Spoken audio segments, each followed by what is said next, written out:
पैसा नहीं लिया, एक कागज का टुकड़ा गवर्नमेंट का परमिशन खोला। हर साल 150 मुसलमान बच्चे बच्चियां डॉक्टर बनकर निकलती हैं। आप सोच लो 84 से। और अखिलेश यादव, हमारी बात का यकीन नहीं आया, तुम अपने पिताजी मुलायम सिंह यादव से पूछना, वो भी आए थे हमारे अस्पताल को देखने के लिए। देखकर ताज्जुब किए और बोला कि सलाहुद्दीन ओवैसी ने तो ताजमहल बना दिया। इतना बड़ा अस्पताल है 500 बेड का। तुम्हारे वालिद मरूम ने कहा वो ताजमहल किसी बनाने वाले ने एक शख्स की मोहब्बत में बनाया, मैंने अपने गरीब जनता की मोहब्बत में इस ताजमहल को बनाया हूं, जो मेरे मरने के बाद भी गरीबों की खिदमत करता रहेगा। ये जज्बा है हमारा, ये जज्बा है हमारा। MBA college, MCA college, school of pharmacy, architecture, ये सब किसके? मेरे जाती नहीं है। मेरे मरने के बाद मेरी औलाद में नहीं बटेगा। ये कौम का है, आपका है, आप इसके मालिक रहेंगे। क्योंकि आपने धूप में, सर्दी में भूखे रहकर आपने वोट डालकर हमको कामयाब किया, तो ये असासे जो आपने हमको ताकत दी, हमने कायम किए, आपको फायदा पहुंचेगा। इसीलिए हैदराबाद में सब आते, हम सबसे कहते हैं कि रुख उधर करो, इधर का रुख मत करो, ये तूफान में तुम्हारी कश्ती डूब जाएगी। तो हम भी चाहते हैं कि मुबारकपुर में भी वही तूफान खड़ा होगा इंशाअल्लाह ताला। आप वो तूफान बर्पा करेंगे, आप वो तूफान बर्पा करेंगे, आप वो तूफान बर्पा करेंगे, वो तूफान बर्पा करेंगे आप। और क्या तूफान है? वो मोहब्बत का तूफान है, नफरत का नहीं होगा। वो मोहब्बत का तूफान होगा जिसमें मुबारकपुर का हर गरीब, चाहे किसी मजहब का हो, किसी समाज का हो, वो बोलेगा कि हां ये मेरा तूफान है, इस तूफान के जरिए हम कामयाबी हासिल कर सकते। ये मजलिस इत्तेहादुल मुस्लिमीन ने काम किया हैदराबाद में, ये काम भी मुबारकपुर में हो सकता है। आप कामयाब करिए। लोग बोलेंगे गुड्डू जमाली साहब को हमने 2 मरतबा विधायक बनाया, यकीनन आपने बनाया, आपको सलाम, आपको सलाम। मगर अब की बार फर्क क्या है बताओ? फर्क क्या है बताओ? अब की बार, अब की बार फर्क क्या है बताओ? फर्क यह है कि कल तक गुड्डू जमाली भाई बसपा के नेता थे, अब वो आपके नेता बनेंगे इंशाअल्लाह ताला। ये फर्क है, ये आपका नेता बनेगा। कोई बात नहीं, लाइट हम पर है, हम अपना सेल फोन खोलो, लाइट चालू करो, जुगनू जगाओ। मुबारकपुर में एक उम्मीद की लहाय, हाय हाय हाय, क्या समा है। अखिलेश देख लो इसको, ये रोशन हो चुका है मुबारकपुर। अब लाइट जल चुकी, अब मशाल जल चुका। अब 7 तारीख को इंशाअल्लाह ताला यही लाइट रहेगी बस। वाह वाह वाह, आप लोग बड़े तेज हैं। सेलफोन लाइट, ये जंगल में जुगनू चमक रहा है। अब तो ससुराल वाले और परेशान हो जाएंगे। हाँ, इधर भी है, छत पर भी है, हाँ दाहिने भी है, हम देख रहे हैं सबको। आपका बेहद शुक्रिया। हाँ, माए बहने भी है माशाअल्लाह से, हिजाब और निकाब पहन कर, उनको सलाम। तो मेरे अजीज दोस्तों और बुजुर्गों, ये हमारे ससुराल वाले बन करे क्या लाइट? लगता है बहुत बोल दिए तो लगता है कि भाई ये ज्यादा बोल दिया। बहरहाल मेरे अजीज दोस्तों और बुजुर्गों, आपसे अपील है, अभी थोड़ा आ गई, देखिए नाम लिए तो आ गई लाइट, आगे आगे आएगी आगे आएगी।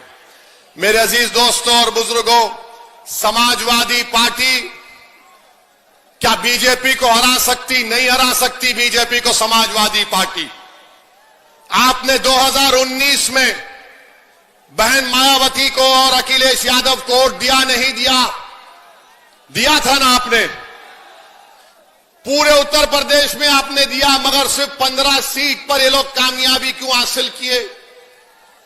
मेरे अजीज दोस्तों और बुजुर्गों, हम आपसे अपील कर रहे हैं कि मुत्तहिद रहिए, अपने एक एक वोट को जाय होने से बचाइए।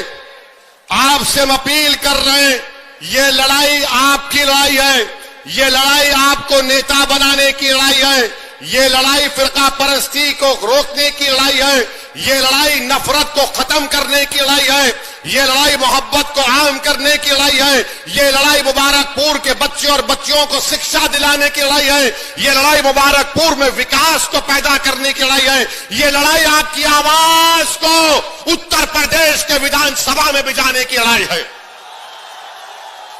इस आवाज को आपको पहुंचाना है मेरे भाइयों, मेरी इज्जतदार मां और बहनों। सपा बीजेपी को नहीं रोक पाएगी। हम पार्लियामेंट में देख चुके हैं कि 2019 में अमित शाह ने अनलॉफुल एक्टिविटीज प्रिवेंशन एक्ट का कानून लाए थे। वो कानून ये कहता है कि दिल्ली में एनआईए का इंस्पेक्टर बैठकर किसी शख्स का नाम अगर गुड्डू जमाली होगा तो उसको टेररिस्ट घोषित कर दिया जाएगा बगैर कोर्ट के फैसले के। क्या समाजवादी पार्टी ने अमित शाह के हक में वोट नहीं दिया? क्या बसपा ने वोट नहीं दिया? क्या कांग्रेस ने वोट नहीं दिया? तो जो अमित शाह का हाथ पकड़ लिया, जो अमित शाह से बगलगीर हो गए, हम पर उंगली उठा रहे, तुम तो बीजेपी का साथ दिए पार्लियामेंट में, बताओ वो कैसे आपके वोट के हकदार हो सकते हैं? सुनो ससुराल वालों, ये भी रिकॉर्ड करके सुनाना तुम्हारे भैया को। अभी तो शुरू करे हैं। यूएपीए का कानून बना तो समाजवादी कांग्रेस और बसपा की ताईद से बना, और उसी कानून के तहत कई नौजवान बच्चे, आदिवासी, दलित जेल में अपनी जवानी को बर्बाद कर रहे हैं, 3-3 साल से जेल में। मेरे अजीज दोस्तों, बुजुर्गों, समाजवादी पार्टी का मतलब क्या है कि आप हमको सत्ता दे दो, हमारे कैदी बनकर रहो, दरी बिछाओ, भैया तुझ पे जवानी कुर्बान के नारे लगाओ, जब चुनाव आएगा तो हम तुमको हड्डियां फेंकेंगे, तुम वो लेकर खुश हो जाना। मैं अब इस चीज को बर्दाश्त नहीं कर सकता। हम बराबरी चाहते हैं, हम बराबरी चाहते हैं, बराबरी चाहते नहीं चाहते? क्या आप मान सम्मान नहीं चाहते? क्या आप वो नहीं चाहते जो अखिलेश यादव के पास हो? क्या आप वो नहीं चाहते जो अखिलेश यादव के पास हो? बताइए मेरे को, क्या आप अखिलेश यादव से कम है? क्या आप अखिलेश यादव से कम है? क्या आप उसके बराबर है? तो जब बराबर है तो दिखाओ बराबरी। बराबरी कैसे दिखाओगे जब 7 तारीख को हमारी मां और बहनें, हमारे बुजुर्ग और ये जो नौजवान जज्बाती हैं, गुड्डू भाई को कामयाब करके बोलेंगे, सुन लो अखिलेश, अब तुम और हम बराबर हो चुके हो, तुम हमसे आगे नहीं, हम बराबर हो चुके हैं। ये बराबरी की लड़ाई में आप साथ देंगे? ये बराबरी की लड़ाई में आप साथ देंगे? हाथ उठाओ, कितने साथ देंगे बराबरी की लड़ाई में? देखो, आपने हाथ उठा लिया, अब बराबरी की बात होगी, हिस्सेदारी की बात होगी, अब दरी बिछाने की बात नहीं होगी, नहीं होगी। और फिर समाजवादी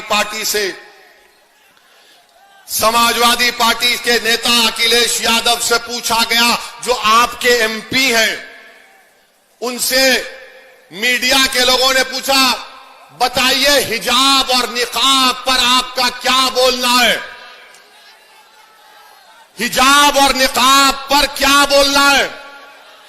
मुबारकपुर है, जामिअतुल अशरफिया है, बाबुल इल्म है, अहियाल उलूम है। अब मैं उनके जिम्मेदारों पर छोड़ता हूं। अखिलेश से पूछा गया हिजाब और निकाब के बारे में बोलो, तो अखिलेश यादव ने, जिसको आपने अपने वोट से उसको यहां का सांसद बनाया, उन्होंने कहा, मुझे सुनाई नहीं दे रहा है, मुझे सुनाई नहीं दे रहा है। जब मीडिया के लोगों ने पूछा बताओ मुस्लिम वोट, बोले वो क्या है।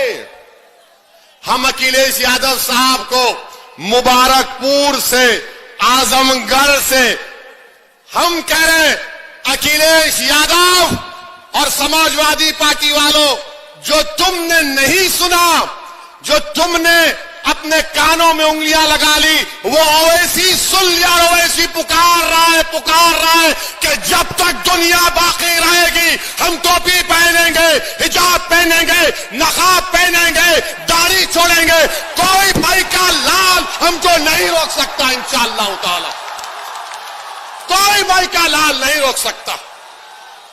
अब भैया नहीं बोले, मगर अब आएंगे मुबारकपुर, ससुराल वालों के साथ आएंगे, आकर बोलेंगे वोट दो।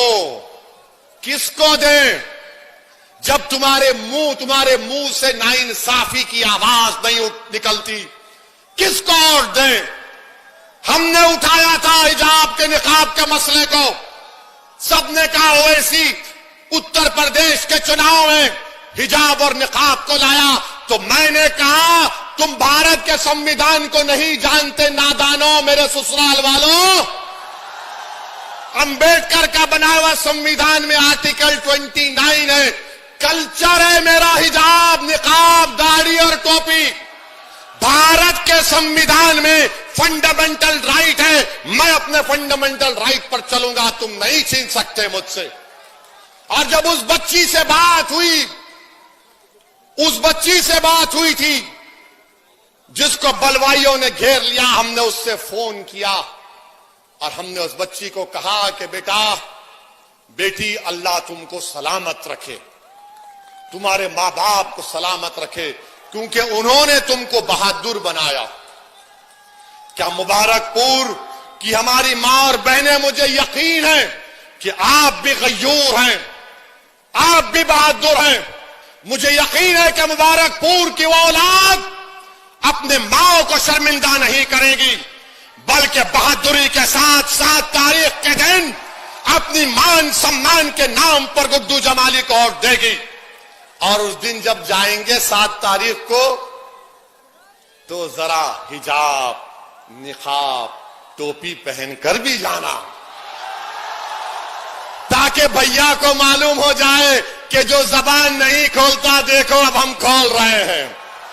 ये हमारी शनाख्त है और हमारी शनाख्त कोई हमसे नहीं छीन सकता। अब हम एक और, कितना टाइम? 10 मिनट है। अरे कल भी आ जाओ, नहीं आएंगे? आइए। तो हम आपसे अर्ज कर रहे थे, अभी हमारे बीजेपी पे भी बोल देते हैं थोड़ा, बाबा का खर्जा उतारते हैं, मोदी जी का भी, अमित शाह का भी खर्जा है। बाबा ने आजमगढ़ को के ताल्लुक से कहा, शौकत बता रहे थे, बाबा ने कहा 10 मार्च के बाद आजमगढ़ की हवा निकाल दूंगा। बाबा,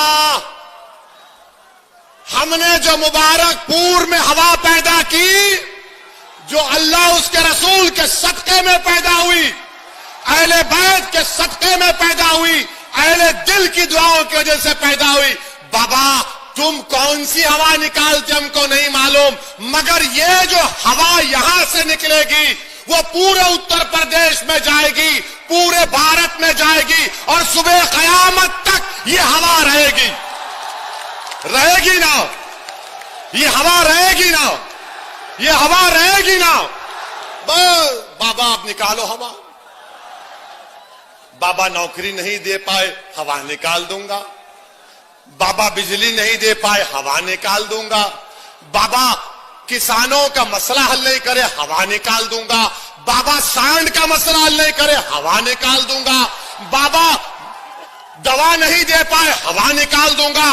बाबा को गरीबों की लाशें तीरती नजर नहीं आई, हवा निकाल दूंगा।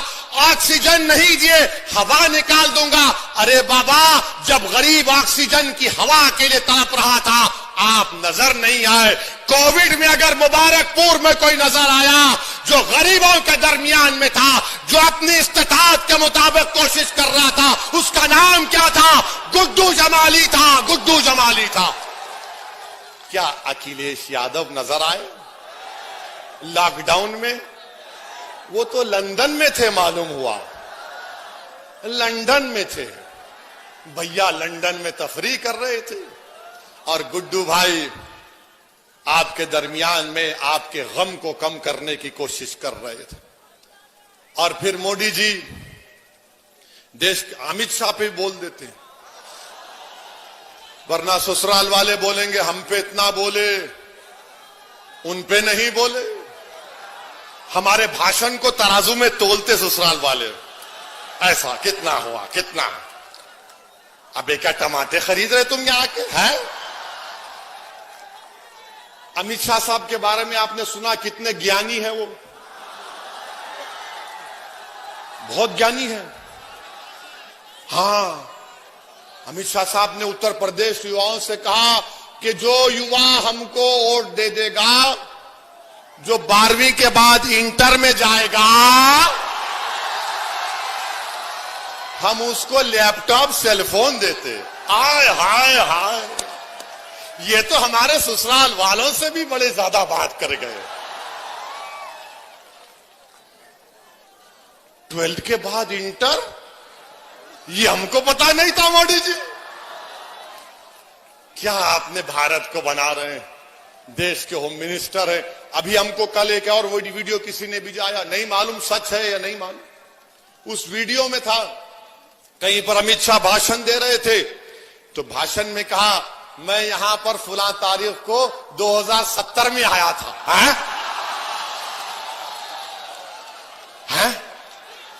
2070 में है? ये हमारे बुजुर्ग इमाम गजाली बोले कि आलम अरवा में मैंने कुछ बोल दिया था, ये तो उल्टा बोल रहा हूं। 2070 में मैं आया था, ये वापस कैसा आ गए? फिर 2070 से 22 में वापस आ गए। वाकई में शाह है ये, वाकई में शाह है, मान लिया। आपके कस्बों करामात को मान लिया मैं कि आप जो है 40 साल पीछे पलट के आ गए। वाह, 2070 में आया था, अब 2022 में आया। अब हमारे मीडिया के लोग जो मोदी को चाहने वाले बोलेंगे यार वैसे तो एक को पकड़ क्यों लेता है इसको, स्लिप ऑफ द टंग, जबान फिसलती है।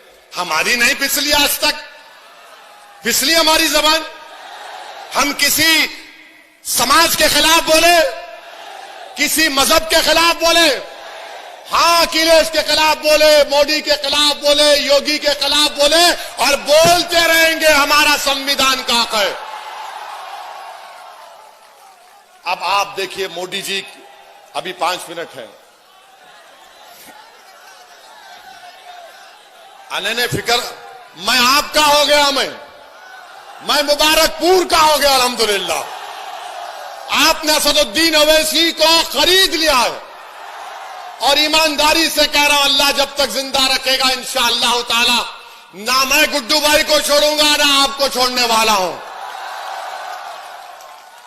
मोदी जी ने क्या कहा कि उत्तर प्रदेश की जनता हमको वोट दे रही है क्योंकि वो मोदी का नमक खाए। नहीं मोदी जी, हम देश का नमक खाए हैं और खाते रहेंगे, हम तुम्हारा नमक नहीं खाए। हम जहर खाना पसंद कर लेंगे, मोदी का नमक खाना नहीं पसंद करेंगे। हम देश का नमक खाकर आगे बढ़े। हमारी माओं ने हमको देश का नमक खिलाया है। मोदी जी में इतना अहंकार है, अपने आप को दिल्ली के बादशाह सलामत समझ रहे हैं। वो अब चौकीदार नहीं रहे। और मोदी जी कह रहे हैं कि मैं 10 मार्च के बाद सांड का मसला हल करूंगा। मोदी जी 7 साल से चाय पीकर आप सो गए थे क्या? और बाबा ने कहा, जब मोदी जी ने कह दिया तो मैं वजीर, बाबा ने कहा मैं उसको हर घर को 900 रुपये दूंगा सांड को पालने के लिए। अरे बाबा, तुमने मदरसा मॉडर्नाइजेशन में तनख्वाह नहीं दी, टीचर की भर्ती नहीं की, डॉक्टर की भर्ती नहीं की, नर्सेज की भर्ती नहीं की, मगर आपको उत्तर प्रदेश की सरकार में महाना पेंशन 1000 रुपये मिलता है। मैं मुबारकपुर की जनता से अपील कर रहा हूं, ये बीजेपी अगर 4 टांग के सांड को 900 रुपये दे रही है और एक विकलांग, किसी का बाप, किसी का भाई, किसी की पत्नी, किसी की बेटी होगी, उसको 1000 रुपये दे रहे। मेरे अजीज दोस्तों और बुजुर्गों, ये फैसला आपको करना है। हम आपसे अपील कर रहे हैं कि शायद हमारी तकरीर से आपके दिल मुतासिर नहीं हुए होंगे। हमको यकीन है कि अल्लाह दिलों को मोड़ने वाला है। बस हमने जो पैगाम दिया उस पर सोचिए, जो पैगाम हमने आपको दिया उस पर सोचिए, और याद रखिए, आपको नेता बना रहे हैं आप 7 तारीख को। आप अखिलेश को नेता नहीं बनाएंगे, आप गुड्डू जमाली को अपना नेता बनाएंगे इंशाअल्लाह ताला। आप बनाएंगे गुड्डू जमाली को अपना नेता। गुड्डू जमाली के हक में वोट डालेंगे पतंग के निशान पर। हाथ उठाकर बताइए। और अगर हमारे ससुराल के लोग आकर डराएंगे तो उस कर्नाटका की बच्ची ने क्या नारा लगाया था जब बलवाई घेर लिए, तो जोर से लगाओ नारा हो, दिल खोल के बोलो, झूम कर बोलो, पूरा मुबारकपुर बोले। ये अब बात हुई। मेरे अजीज दोस्तों बुजुर्गों, अब हम आपसे रुखसत लेते हैं। कल फिर मिलेंगे। आप आएंगे तो एक और भड़काऊ भाषण होगा, और ससुराल वाले कुछ बोलेंगे तो उनका भी जवाब होगा। मैं हमारी मां और बहनों का बेहद शुक्रिया अदा करता हूं, बुजुर्गों का। 7 तारीख के दिन पतंग के निशान पर बटन दबाइए और हमारे साथ जरा पतंग खींचिए। सलाम वालेकुम।